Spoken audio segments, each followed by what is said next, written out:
Good morning प्यारे students, welcome to empire of knowledge. मेरा नाम सादिक खान है। आज मैं आप लोगों को पढ़ाने वाला हूँ बिहार बोर्ड के क्लास 10th का इंग्लिश का पहला चैप्टर का नाम है the pace for living. The pace for living में बात की गई है कि किस तरह से एक आदमी रहता है जो बहुत ही ज़्यादा कष्ट में और पीड़ा में रहता है और वह फास्ट मूवमेंट से किस तरह से परेशान रहता है। द पेस फॉर लिविंग के जो राइटर हैं वो है R.C. हचिनसन। और R.C. हचिनसन के बारे में हम लोग आगे पढ़ते हैं कि R.C. हचिनसन कौन है। R.C. Hutchinson was a British novelist, exhibits an exceptional flair of touching the sensitive issues of the contemporary society with all its contradictions and paradoxes। कहता है कि R.C. हचिनसन जो है एक वो ब्रिटिश उपन्यासकार थे। वे अपनी रचनाओं में समकालीन समाज के अति संवेदनशील मुद्दों को अपने असाधारण कौशलता के साथ उठाते हैं। In the pace for living R.C. Hutchinson captures the agony of modern man. ये जो चैप्टर है द पेस फॉर लिविंग, इसमें R.C. हचिनसन क्या करते हैं, एगोनी ऑफ मॉडर्न मैन मतलब जो अभी आधुनिक मानव की जो पीड़ा है ना, उसके बारे में बात करते हैं। He brings out how the fast movement of man, things and objects hurts the normal rhythm and exerts undue pressure on the man, women and children। और क्या बोलते हैं इसमें द पेस फॉर लिविंग में R.C. हचिनसन आज के आदमी का मानसिक पीड़ा का व्यंजन क्या है, इसमें वे बतलाते हैं कि किस तरह लोगों और चीज़ों की तेज़ रफ्तार जीवन के स्वाभाविक लय को किस तरह से खंडित करता है और इस तरह स्त्री, पुरुष तथा बच्चों पर अनावश्यक दबाव डालती है। R.C. हचिनसन जो द पेस फॉर लिविंग के राइटर है, वे यहाँ पे कहते हैं कि मैं एक बार एक आयरिश कंट्री गया हुआ था। वहाँ पे एक शहर है डबलिन, वहाँ पे मैंने एक नाटक देखा। उसको वे अपने I saw a play in Dublin not long ago in which the chief character was an elderly cord merchant in a small Irish country town. हाल ही मैंने डबलिन शहर में एक नाटक देखा। इसमें एक अधेड़ उम्र का मक्के का व्यापारी रहता है जो कि मुख्य पात्र है।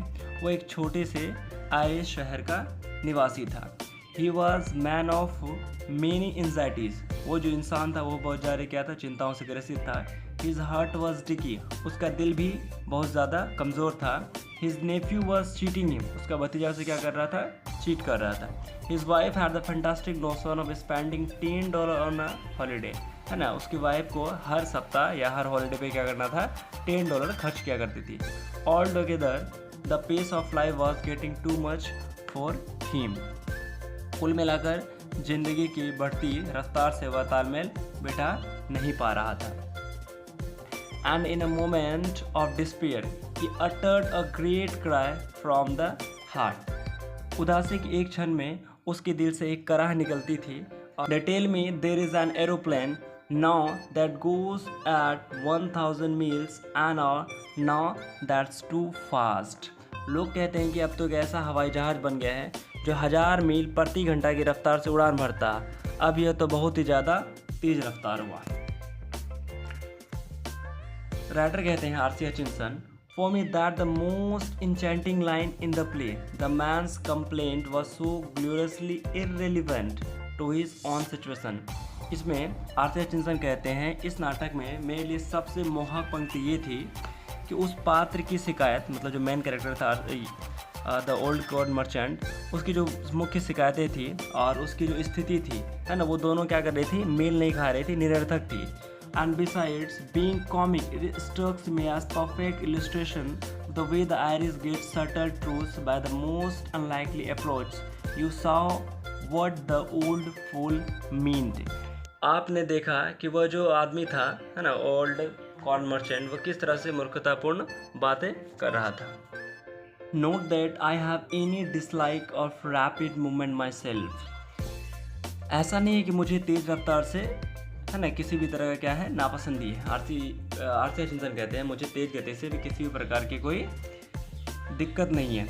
I enjoy going in a car 90 meals an our. Writer कहते हैं कि मैं भी इंजॉय करता हूँ, मैं भी पसंद करता हूँ 1 घंटे में 90 मील की दूरी तय करना। So long as I am driving and so long as it is not my car. ये कहता है कि मुझे, और मैं ड्राइविंग खुद से करूँ तो मुझे और ज़्यादा पसंद है, और ज़्यादा पसंद तब भी आता है जब क्या हो, वो कार किसी और की हो, है ना। फिर आगे कहते हैं हम, I adore the machine that Harley you at Battersea, है ना। ये कहते हैं मुझे आर्थर हचिंसन कहते हैं, मुझे बैटरसी की वे मशीनें बेहद पसंद आती है जो आपको चारों तरफ, है ना, घुमाती फिराती है। ये कहते हैं, to dine, Arthur Hutchinson, to dine in London and lunch in New York next day seems to me a more satisfactory experience. Arthur Hutchinson कहते हैं कि लंदन में डिनर करना और न्यूयॉर्क में लंच करना, ये तो मुझे और भी बहुत ज़्यादा क्या करता है, संतुष्टि देता है। I admit it excludes all the real pleasures of travel, the sort of fun you get a country bus in Summerest और स्पेन। ये कहते हैं, मैं मानता हूँ कि ऐसी यात्रा में यात्रा का वास्तविक आनंद नहीं मिल पाता, जैसे कि समरेस्ट हो या स्पेन हो, स्थानीय बस यात्रा में मिलता है। फिर आगे ये कहते हैं, but it gives you a superficial sense of drama. ये क्या कहते हैं, लेकिन इस तीव्र गति वाली हवाई यात्रा में एक नाटकीय अनुभव प्राप्त होता है। फिर आगे कहते हैं, it was sort of excitement. ये एक तरह क्या है, उत्सुकता है। Our ancestors had to do without, हमारे जो पूर्वज थे वो इसको पसंद नहीं करते थे, वो इसके बिना ही सब कुछ करते थे। And we might just as well accept it gratefully, लेकिन हम लोग क्या किए हैं, अभी बहुत ही ज़्यादा विनम्रतापूर्वक इसको एक्सेप्ट कर लिए। No, where speed becomes something unfriendly to me as where the mental activity of our time tend as they naturally do to follow the pace of the machines।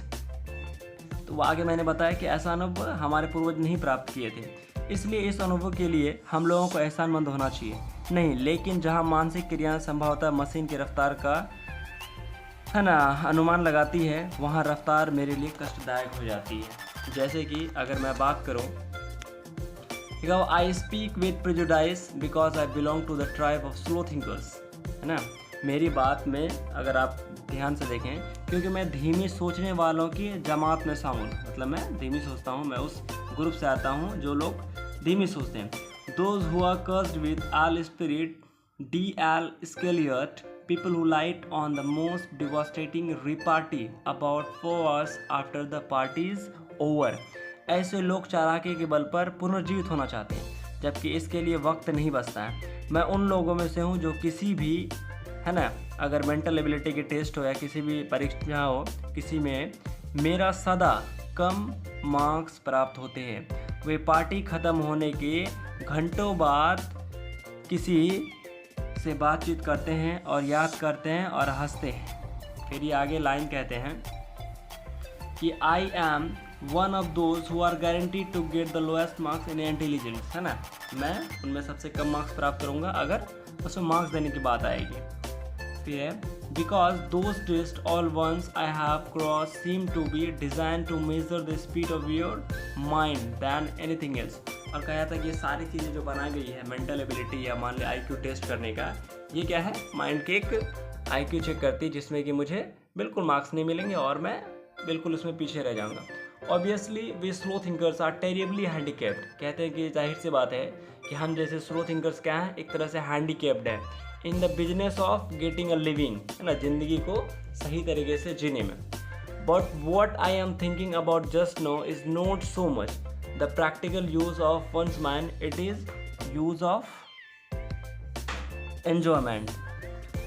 कहता जाहिर है कि धीमा सोचने वाला लोग आजीविका के, है ना, अर्जन में, मतलब ज़िंदगी चलाने में बेहद ही क्या होते हैं, सक्षम नहीं होते हैं। लेकिन अभी जो मैं सोच रहा हूँ वह दिमाग के व्यवहारिक इस्तेमाल से ज़्यादा मनोरंजन के लिए और उसके इस्तेमाल के बारे में बात करती है। फिर आ कहते हैं, an example when I go to the cinema. Arthur Hutchinson कहते हैं कि आप अगर एग्जाम्पल के तौर पे माने कि मैं सिनेमा जाता हूँ, I find myself in a hopeless fog and after 2 or 3 minutes I have to turn to my wife for enlightenment. हाँ, कहते हैं मिसाल के तौर पे जब भी मैं सिनेमा हॉल में जाता हूँ तो एक परेशान करने वाली, है ना, क्या बोलते हैं, कोहरा में मान लो मैं खुद को घिरा हुआ पाता हूँ। 2-3 घंटे बाद मैं पत्नी की ओर जानकारी के लिए मुड़ता हूँ और मैं उसे फुसफुसाकर पूछता हूँ। क्या फुसफुसा के पूछता हूँ? विस्पर मीन्स होता है फुसफुसाना। क्या फुसफुसा के पूछता हूँ? ध्यान सुनिए। हाँ, आई विस्पर, क्या विस्पर, सॉरी आई विस्पर यहाँ पे लाइन था। आई विस्पर, क्या फुसफुसा के पूछते हैं? Is this the same girl as the one we saw at the beginning? Asif चिंसन कहते हैं कि मैं पूछता हूँ अपने वाइफ से, क्या ये सेम लड़कियाँ हैं जिसको मैंने शुरू में देखा था? तो उसकी वाइफ फिर फुसफुसा कहती है एंड शी whispers बैक, वो भी दोबारा फुसफुसा कहती है नो, नहीं, there are 3 girls in the films. उसमें, उस मूवी में क्या है? 3 लड़कियाँ हैं। 3 लड़कियाँ, इस मूवी में क्या है? 3 लड़कियाँ, a tall blonde, a short blonde and a medium sized brunette, है ना। इस मूवी में कितने लड़के हैं? 3 लड़कियां हैं। एक लंबी सुनहले बालों वाली गोरी लड़की है, एक नाटी सुनहले बालों वाली गोरी लड़की तथा एक मध्यम कद की काले या भूरे बालों वाली लड़की है। Call them A, B and C. आप उसे ए, बी और सी अलग अलग नाम दे सकते हैं। The hero is that man who takes his hat off when he comes indoors. और वे कहते हैं कि यहाँ आपके सामने एक ऐसे वे कहते हैं कि जो मेन हीरो है ना, वो पात्र है, वो क्या करता है? आगे अपनी टोपी उतारता है, जो कि इस फिल्म में हीरो है। वह पहले बी, है ना, वो टोपी उतारता है घर में आते ही। He is going to fall in love. Fall in love का मतलब होता है प्यार में पड़ना। Fall in love with girls B, C and A in that order. और ये क्या करता है? सबसे पहले बी से प्यार करेगा, फिर उसके बाद सी से, फिर उसके बाद ए से। इसी प्रकार से वह तीनों से एक एक करके प्यार करेगा। And so it proves to be, है ना, so it proves to be. ऐसा ही उस फिल्म में होता है। There you have a mind which has trained itself to work high gear, though as a matter of fact it can work in other gears just as well. फिर वो आगे कहते हैं, यहाँ आपके सामने एक ऐसे दिमाग का उदाहरण प्रस्तुत किया गया है जो स्वयं को काफ़ी, है ना, अचंभित में और काम करने के अभ्यस्त बना चुका है, और जो वस्तुतः अन्य स्थितियों में भी समान कुशलता के साथ काम कर सकता है। But my point is that most of my fellow patients in the cinema do think fast enough to keep up comfortably with the rapid changes of scenes and action. ये कहते हैं